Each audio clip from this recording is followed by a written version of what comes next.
ନମସ୍କାର ବନ୍ଧୁମାନେ 18 ଅକ୍ଟୋବର 2025 ଶନିବାର ଦିନ ପଡ଼ିବାକୁ ଯାଉଅଛି ପବିତ୍ର ଧନତେରସ ପର୍ବ ବା ଧନ୍ତରିଣୀ ଜୟନ୍ତୀ।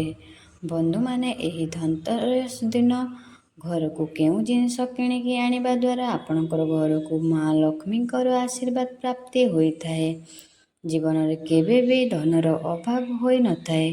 ବନ୍ଧୁମାନେ, କ'ଣ ଧନତେରସ ଦିନ ଖାଲି ସୁନା ଏବଂ ଚାନ୍ଦିର ଜିନିଷ କିଣିବା ଦ୍ୱାରା ଆପଣଙ୍କର ଘରକୁ ମା ଲକ୍ଷ୍ମୀ ଆସିଥାନ୍ତି ନା ଆଉ କିଛି ଜିନିଷ ଅଛି ଯାହାକୁ ଘରକୁ ଆଣିବା ମଧ୍ୟ ଆପଣଙ୍କ ଘରକୁ ମା ଲକ୍ଷ୍ମୀ ଆଗମନ ହୋଇଥାଏ। ମା ଲକ୍ଷ୍ମୀଙ୍କର ଆଶୀର୍ବାଦ ଆପଣଙ୍କ ଘର ଉପରେ ସଦାସର୍ବଦା ରହିଥାଏ। ଏହି ବିଷୟରେ ଆଜିର ଏହି ଭିଡ଼ିଓରେ ଜାଣିବା। ସେଥିପାଇଁ ଆପଣମାନଙ୍କୁ ଗୋଟିଏ ଅନୁରୋଧ, ଏହି ଭିଡ଼ିଓଟିକୁ ଆପଣଙ୍କର ଫାଇଦା ପାଇଁ ଥରେ ମାତ୍ର ଶେଷ ପର୍ଯ୍ୟନ୍ତ ଦେଖନ୍ତୁ। ଏହା ପୂର୍ବରୁ ଏହି ଭିଡ଼ିଓଟିକୁ ଲାଇକ୍ କରି କମେଣ୍ଟ ବକ୍ସରେ ଜୟ ମା ଲକ୍ଷ୍ମୀ ଅବଶ୍ୟ ଲେଖିଦିଅନ୍ତୁ। ବନ୍ଧୁମାନେ, 5 ଦିନ ପର୍ଯ୍ୟନ୍ତ ଚାଲିବାକୁ ଥିବା ଦୀପାବଳି ମହାପର୍ବରେ ଧନତେରସ ପର୍ବ ସବୁଠୁ ପ୍ରଥମ ଦିନ ମନାଯାଇଥାଏ ଏବଂ ହିନ୍ଦୁ ପୌରାଣିକ ମାନ୍ୟତା ଅନୁସାରେ ଧନତେରସର ତିଥି ଭଗବାନ ଧନୱନ୍ତରୀଙ୍କର ଜନ୍ମ ହୋଇଥିଲା।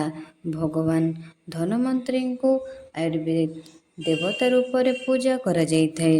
ଧନତେରସ ଦିନ ଭଗବାନ ଧନୱନ୍ତରୀଙ୍କର ପୂଜା କରିବା ଦ୍ୱାରା ଜୀବନରେ ସୁଖ ସମୃଦ୍ଧି ଲାଗି ରହିଥାଏ ଏବଂ ଭଲ ସ୍ୱାସ୍ଥ୍ୟର ଆଶୀର୍ବାଦ ପ୍ରାପ୍ତ ହୋଇଥାଏ। ତା ସହିତ ଏହି ଦିନ କିଣାକିଣି କରିବା ବି ବହୁତ ଶୁଭ ମନାଯାଇଥାଏ। ଧନତେରସ ଦିନ ସବୁ ପ୍ରକାର ଶୁଭ କାର୍ଯ୍ୟର ଆରମ୍ଭ କରାଯାଇପାରିବ। ଏହି ଦିନ ବିଶେଷ ରୂପରେ ସୁନା ଏବଂ ଚାନ୍ଦି ଆଭୂଷଣ ବା ବାସନ କୁସନ ଆଦି କିଣାଯାଇଥାଏ। ଧନତେରସ ଦିନ ଏହି ପ୍ରକାର ବିଶେଷ ଜିନିଷ କିଣିବା ଦ୍ୱାରା ମା ଲକ୍ଷ୍ମୀଙ୍କର ଆଶୀର୍ବାଦ ମିଳିଥାଏ। ଏମିତି ମାନ୍ୟତା ଅଛି କି ଧନତେରସ ଦିନ ଆପଣ ଯେଉଁ ବି ବସ୍ତୁ କିଣିକି ଘରକୁ ଆଣିଥାନ୍ତି ତାହାର 13 ଗୁଣା ବୃଦ୍ଧି ହୋଇଥାଏ। ଏଥିପାଇଁ ଆପଣଙ୍କୁ ଧ୍ୟାନ ରଖିବାର ଅଛି କି କୌଣସି ଏମିତି ଭୁଲ ନ କରନ୍ତୁ, ଏମିତି ବସ୍ତୁ କିଣିକି ଆଣନ୍ତୁ ନାହିଁ ଯାହାଦ୍ୱାରା କି ଅଶୁଭତା ଆସିଥାଏ। ଧନତେରସ ଦିନ ଏହି ଜିନିଷ କ'ଣ ଅଟେ ଯାହାକୁ ଆଣିବା ଅତି ଅଶୁଭ ହୋଇଥାଏ ଏବଂ ଏମିତି କେଉଁ ଜିନିଷ ଘରକୁ ଆଣିବା ଦ୍ୱାରା ଆପଣଙ୍କର ଘରକୁ ମା ଲକ୍ଷ୍ମୀଙ୍କର ଆଗମନ ହୋଇଥାଏ। ଜୀବନରେ କେବେ ବି ଧନର ଅଭାବ ରହିନଥାଏ। ତେବେ ଆସନ୍ତୁ ଜାଣିବା ସେହି 5ଟି ବିଶେଷ ଜିନିଷ ମଧ୍ୟରେ ଆପଣଙ୍କୁ କିଛି ନା କିଛି ବସ୍ତୁ ନିଶ୍ଚୟ କିଣିବା ଦରକାର। ଯଦି ଆପଣଙ୍କର ସମସ୍ତ 13ଟି ବସ୍ତୁ ନ କିଣିପାରିବେ ତ ଏଥିମଧ୍ୟରୁ ଆପଣ ଯେଉଁଟା ବି ଆପଣଙ୍କର ସାମର୍ଥ୍ୟ ଅନୁସାରେ କିଣିପାରିବେ ସେହି ବସ୍ତୁକୁ ଆପଣ ନିଶ୍ଚୟ କିଣନ୍ତୁ। ଆପଣ ଧନତେରସ ଦିନ ମା ଲକ୍ଷ୍ମୀ, କୁବେର ଦେବତା ଏବଂ ଧନୱନ୍ତରୀ ଭଗବାନଙ୍କର ପୂଜା କରିବା ଦ୍ୱାରା ଘର ସର୍ବଦା ଧନ-ଧାନ୍ୟ, ସୁଖ ସୁବିଧା ଏବଂ ବୈବାହ ଭରା ରହିଥାଏ। ଧନତେରସ ଦିନ ଯେଉଁ ଲୋକ ସୁନା ଚାନ୍ଦିରେ ବନା ହୋଇଥିବା ଆଭୂଷଣ କିମ୍ବା ସୁନା ଚାନ୍ଦି କିଣିପାରିବେ ନାହିଁ ସେମାନେ ବି ଏମିତି କିଛି ଜିନିଷ ଅବଶ୍ୟ କିଣିବା ଦରକାର। ସବୁଠୁ ପ୍ରଥମ ବସ୍ତୁ ଅଟେ ଝାଡ଼ୁ। ଧନତେରସ ଦିନ ନୂଆ ଝାଡ଼ୁ କିଣିକି ଆଣିବାକୁ ବହୁତ ଶୁଭ ମନାଯାଇଥାଏ।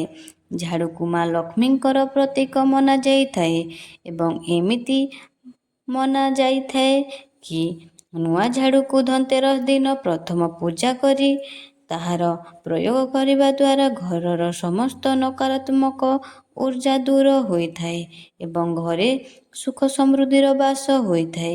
ଦ୍ୱିତୀୟ ବସ୍ତୁ ଅଟେ ଧଣିଆ। ଧନତେରସ ଦିନ ଆପଣ କିଛି କିଣନ୍ତୁ କି ନ କିଣନ୍ତୁ, ଧଣିଆ ଅବଶ୍ୟ କିଣିକି ଆଣନ୍ତୁ।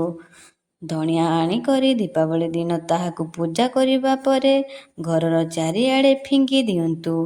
ଏହା ଦ୍ୱାରା ଆପଣଙ୍କର ଘରେ ଧନ ବଢ଼ିଥାଏ, ଧନ ସଞ୍ଚୟ ହେବା ଆରମ୍ଭ ହୋଇଥାଏ କାରଣ ଧଣିଆ ସ୍ୱୟଂ ମା ଲକ୍ଷ୍ମୀଙ୍କର ପ୍ରତୀକ ହୋଇଥାଏ। ଏହି ଦିନ ଲୁଣ ବି କିଣିକି ଆଣିବା ଉଚିତ। ଧନତେରସରୁ ନେଇକରି ଦୀପାବଳି ପର୍ଯ୍ୟନ୍ତ ପାଣିରେ ଲୁଣ ମିଶାଇ ଘରକୁ ପୋଛା ଅବଶ୍ୟ ଲଗାନ୍ତୁ। ଏମିତି କରିବା ଦ୍ୱାରା ଦରିଦ୍ରତା ଦୂର ହୋଇଥାଏ ଏବଂ ଘରୁ ନକାରାତ୍ମକ ଉର୍ଜା ବି ଦୂର ହୋଇଥାଏ। ଚତୁର୍ଥ ବସ୍ତୁ ଅଟେ ଗୋମତୀ ଚକ୍ର। ଆପଣଙ୍କର ଧନତେରସ ଦିନ ଗୋମତୀ ଚକ୍ର ନିଶ୍ଚୟ ଘରକୁ ଆଣନ୍ତୁ। ଯେଉଁ ଘରେ ଗୋମତୀ ଚକ୍ର ଥାଏ ସେହି ଘରେ ସୁଖ ସୌଭାଗ୍ୟ ଏବଂ ସମୃଦ୍ଧିର ବୃଦ୍ଧି ହୋଇଥାଏ। ଗୋମତୀ ଚକ୍ର ଘରେ ଆଣି ରଖିଲେ ବାସ୍ତୁଦୋଷ ବି ଦୂର ହୋଇଥାଏ। ଆପଣଙ୍କୁ ଏହି ସମସ୍ତ ବସ୍ତୁ ମାର୍କେଟରେ ପୂଜା ଦୋକାନରେ ବହୁତ ସହଜରେ ମିଳିଯିବ। ପଞ୍ଚମ ବସ୍ତୁ ଅଟେ କଉଡ଼ି। ଆପଣଙ୍କ ଧନତେରସ ଦିନ କଉଡ଼ି ଘରକୁ ନିଶ୍ଚୟ ଆଣନ୍ତୁ। କୁହାଯାଏ ଯେଉଁ ଘରେ କଉଡ଼ି ଥାଏ ସେହି ଘରେ ମା ଲକ୍ଷ୍ମୀ ସର୍ବଦା ବାସ କରନ୍ତି। କଉଡ଼ି ମା ଲକ୍ଷ୍ମୀଙ୍କୁ ଆକସ୍ମିକ କରିଥାଏ। ଏଥିପାଇଁ ଆପଣ ଧନତେରସ ଦିନ 5ଟି ହେଉ କି 7ଟି ହେଉ କିମ୍ବା 11ଟି ହେଉ କିମ୍ବା 13ଟି କଉଡ଼ି ଆଣିକରି ଧନତେରସ ଦିନ ସନ୍ଧ୍ୟାକୁ କିମ୍ବା ଦୀପାବଳି ରାତ୍ରରେ ଏହାର ପୂଜା କରିକି ଏକ ଲାଲ କପଡ଼ାରେ ବାନ୍ଧିକି ଆପଣଙ୍କର ଧନ ରଖୁଥିବା ସ୍ଥାନରେ ରଖିବାର ଅଛି। ପ୍ରତ୍ୟେକ ବର୍ଷ ଏହି ପୁରୁଣା କଉଡ଼ିକୁ ପୂଜା କରିପାରିବେ। ପ୍ରତ୍ୟେକ ବର୍ଷ ଆପଣଙ୍କୁ କଉଡ଼ି କିଣିବାର ନାହିଁ। ବନ୍ଧୁମାନେ, ଆଶା କରୁଛି ଆପଣମାନଙ୍କୁ ଏହି ଭିଡ଼ିଓଟା ଭଲ ଲାଗିଥିବ। ଯଦି ଭଲ ଲାଗିଥିଲେ ଦୟାକରି ଲାଇକ୍ କରନ୍ତୁ, ସେୟାର କରନ୍ତୁ। ଏଭଳି ନୂଆ ନୂଆ ଭିଡ଼ିଓ ପାଇଁ ଚ୍ୟାନେଲଟିକୁ ସବସ୍କ୍ରାଇବ୍ ମଧ୍ୟ କରିଦିଅନ୍ତୁ। ଧନ୍ୟବାଦ।